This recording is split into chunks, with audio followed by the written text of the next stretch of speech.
It's primary day in Georgia, and I'm voting for Kemp. Yes, I said it out loud. I'm voting for Brian Kemp for governor in the Republican primary, and I'll explain to you why. It's actually quite simple. In my opinion, the biggest issue of our lifetimes was the reaction to coronavirus. Nothing else mattered, 100%. Trump fell for it. He didn't want to fall for it, but he did. And a lot of the Republicans fell for it as well. They took the short term, what they thought was the easy way out. They said, look, if we can just appease the libs for 2 weeks to slow the curve, then Trump wanted to open up back in Easter, and then he said, no, we can't do that and all that. He fell for it hook, line, and sinker. And now Trump is the biggest proponent of vaccines we've ever seen in history. It's kind of like Barack Obama, the biggest proponent of firearm ownership. Trump is the biggest proponent of vaccines. That bothers me. Nothing bothers me as much as what they did with coronavirus. And it's not even Trump so much. It's just at the end of the day, he allowed people to steamroll him to lock the whole country down. And I'm still, the idea the CDC can tell people that they don't have to pay their mortgage is insane to me.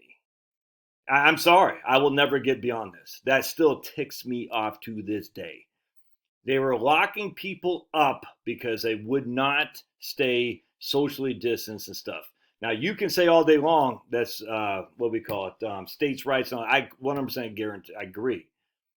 Trump had the bully pulpit, though. He should have been on that like white on rice. What happened here in Georgia? You want to know?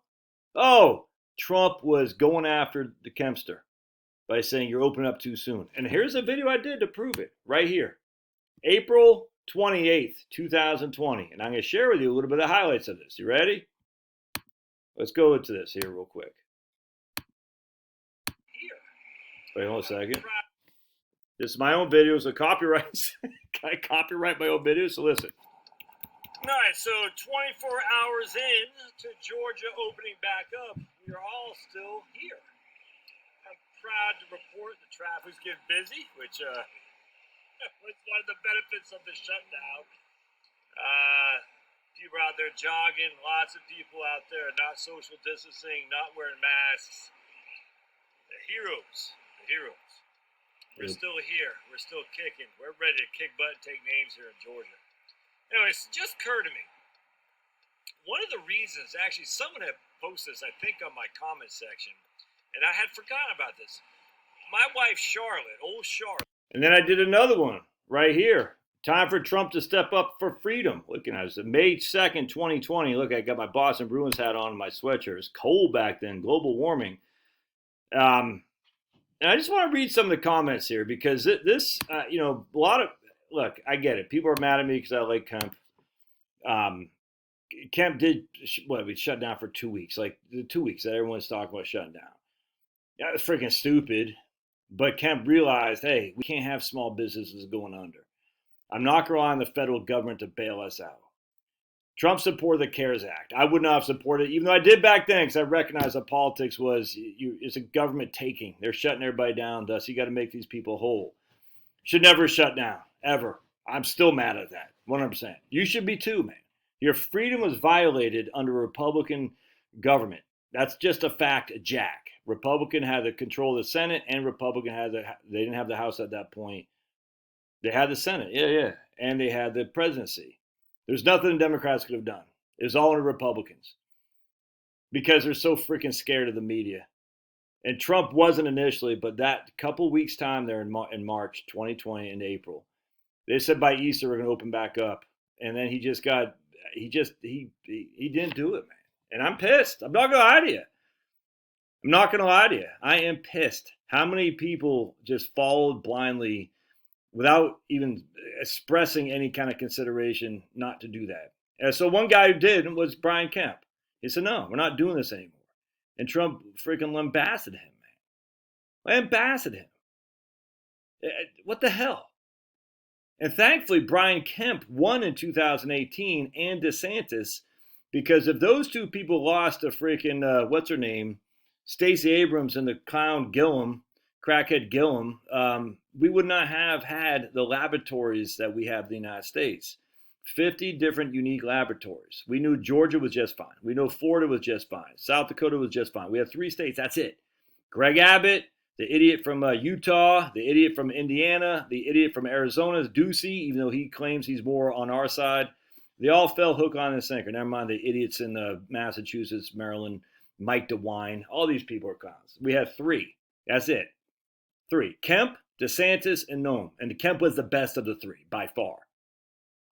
And for me, that means everything. Kemp stood firm. Look, at the end of the day, nothing matters. The whole point about the lock, this is what ticks me off. Everyone's like, well, how about the vote irregularities? Why do you think that perpetuated itself? Because everyone fell hook, line, and sinker for the lockdowns. I just, for the love of me, I don't understand how people don't get this. If they didn't fall hook, line, and sinker for the lockdowns, we would not have the vote irregularities. That's just a fact. But they did. They did. And the idea that someone couldn't say, no, the DOJ should have been on that like white on rice from day one. Here in Georgia, our stupid Secretary of State, which I'm not voting for, Brad Puffenbarger, I'm voting for Jody Heiss. He's the one who allowed that to happen. It's under his authority to make sure the voting is done in a legitimate manner. And even Brad Puffenbarger, and his real name is Raffensbarger, I call him Puffy the Dragon because he's freaking, he's just such a clown, dude. But he doesn't breathe fire. He breathes pink rainbows and unicorn farts so he can appease Stacey Abrams because he doesn't want to be called racist. No, anything but call me racist. No. If you're not being called racist and you're a white Republican, you ain't doing it right. They're going to call you racist no matter what. And the people that call you racist generally aren't even black. They're going to be white libs because the white libs are freaking idiots, man. Anyway, at the end of the day, we know for a fact is under Puffensbarger. He knew it. He said it after the primary of last year, of 2020. He said there's voting irregularities. I'm going to crack down on this, and he did nothing of the sort. We know for a fact is under Puffensbarger.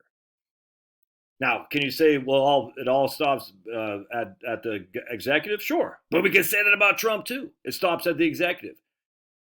Brian Kemp said, no, we're not shutting down. And I can only imagine the pressure that Kemp was feeling from Trumpster. I can only imagine it. I don't care if Trump endorses. I'm still, to this day, I'm still amazed how many right-wingers are like, Trump endorsed. Like, I don't care.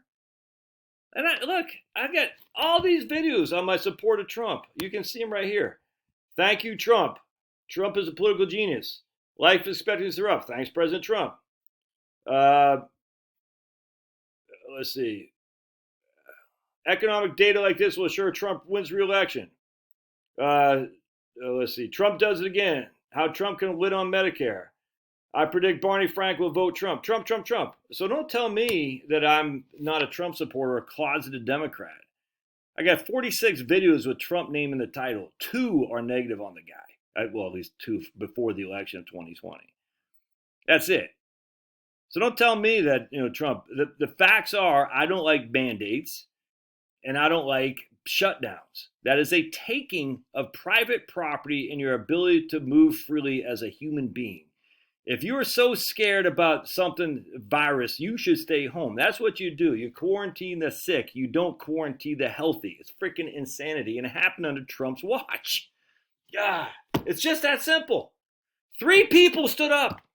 Kristi Noem, we know, is kind of clowny. She couldn't capitulate. She capitulated the Chamber of Commerce when it came to transgender sports. That's freaking weird, man. I don't get it. But so she's out of the picture.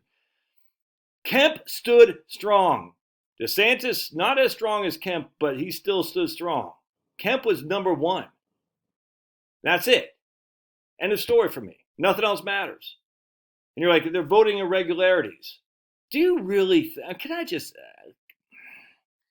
do you really think, for real, do you really think that your vote has that much power for the presidency?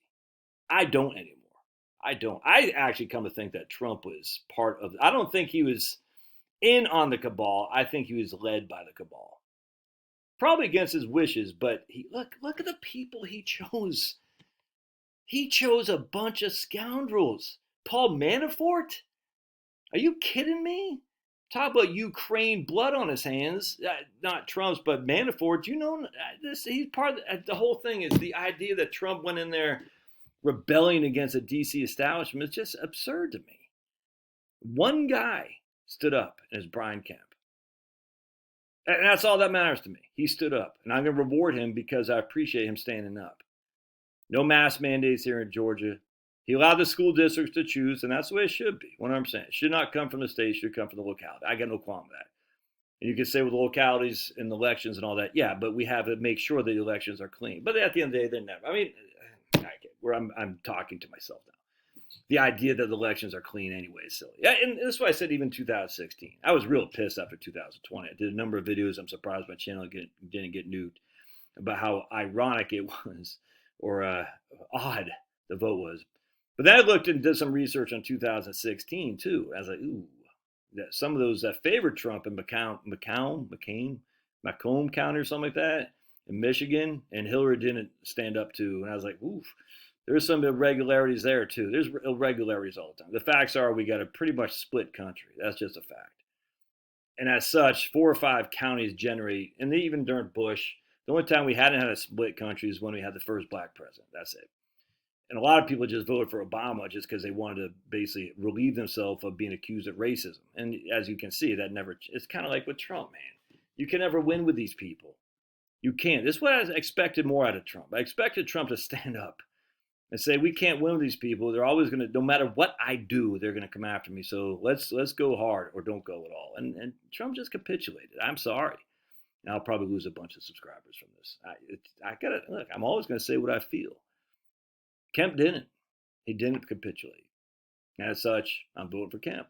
I like Candace Taylor. There's a black lady who I met at Kwame Brown and Angela Stanton King's thing in Atlanta 6 months or so. I can't remember her name. 6 months or so ago, who's running for governor. Very pro-life, a black woman. I just off the top of my head, I can't remember. Let's see if I can't find her. Davis. I like her a lot too. Let's see if she's got a website here.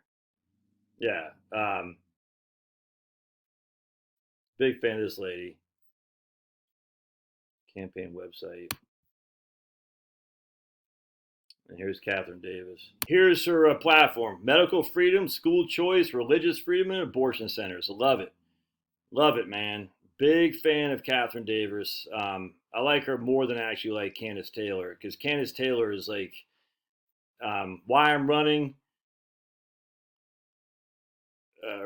election integrity. I get that's a lot of life right there, school choice. I didn't like Candace Taylor and her big, look, I like Candace Taylor. Let me start with that.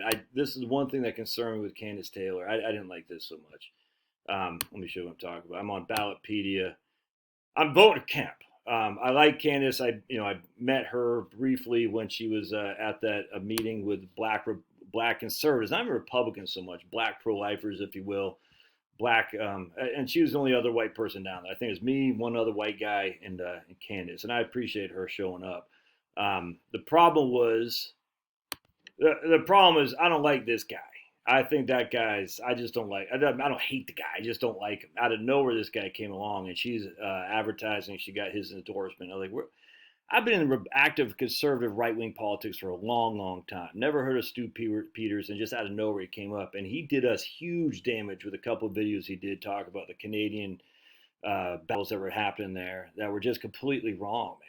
Completely wrong. It's so frustrating when we are on the right and then we go too far by having silly arguments of stuff that did not happen. It completely shuts down the whole. It frustrates me. Anyway, I got no qualm with her. Don't take me. I'd rather have her than freaking Purdue. But having those people endorse her doesn't mean anything to me. 2021 mattered, Brian. Election integrity. Brian Kemp had something to do with that. I know she's saying because we did not do anything for the election. Well, you should have ran for Secretary of State then, sister. And right here, I don't know. That has no appeal to me at all. None.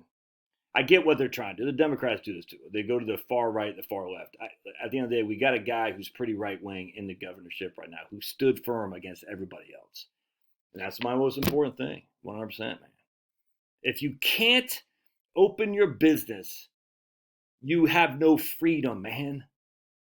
Yeah, there's nothing. I don't care about the election. I don't care about anything else. If I can't go to where I want to go, I have no freedom of movement. I have no freedom. It's just done. We're done here. It's nothing else matters of your personal freedom. Who is the biggest minority in the world? It's you as an individual. To sacrifice your individual rights for the mob is insanity. And that's what happened. And Trump should have stood up against that. And he didn't. He capitulated. Brian Kemp stood up against that. Everything else is secondary to me. Why 100% pro-life? If you have no right to life, you have no right to liberty. And your right to life is your ability to transact business, to do what you want to do, to open your business, to exchange products and services with other people like-minded without the government interfering and telling you can't do that. And it didn't happen under Trump. He allowed it to be shut down. Again, he allowed it, he deferred to the states, and I appreciate that. It's federalism. He should have been on the freaking bullpit saying we aren't locking down. And you can see the comments. People said Trump stood up again. No, he didn't. Yeah, there you go. I hate to say it. I'm voting for Kemp. All right. Throw the arrows. I'm a big boy. I can take them. It's not changed my mind. I'm just telling you right now. Throw the arrows. Unsubscribe. The whole thing. But I don't know what to tell you. All right. We'll see you. God bless.